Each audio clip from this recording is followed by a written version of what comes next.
Hi, I'm Sam Smyth from Smyth Motorcar Service.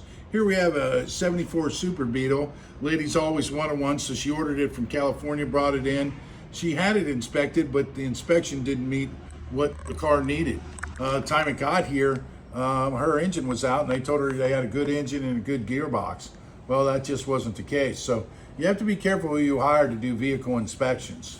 So anyway, with that being said, we restore all types of vehicles, British, German, Italian, French, and Spain-built cars. So it doesn't matter whether we're doing a $5 million restoration or we're doing a $100,000 restoration or a $10,000 restoration. It depends on what the restoration is. There's all different types of restorations.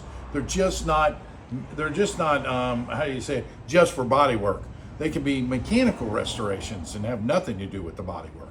So anyway, in this particular 74 Super Beetle, this needed a new engine, so we've put a full-blown racing engine in this car, and it's all beautifully polished up, cleaned up, new heater boxes, new clutch.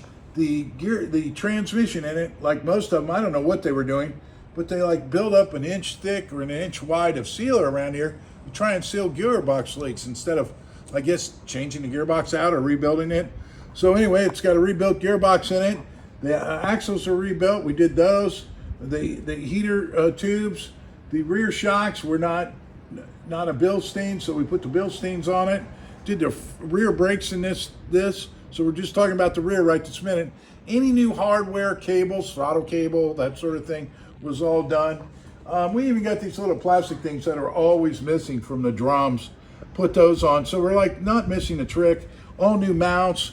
Got a better shifting kit because that can give a problem. So while you're doing the engine and inserting it, you want to replace the shifter kit, and that we did that. Got a bigger oversized exhaust system for better flow, more performance power to cool, and then basically everything from generator to carburetor to air cleaner to distributor has all been done to make this a reliable, usable, drivable 74 bug. So we basically have it back to as new.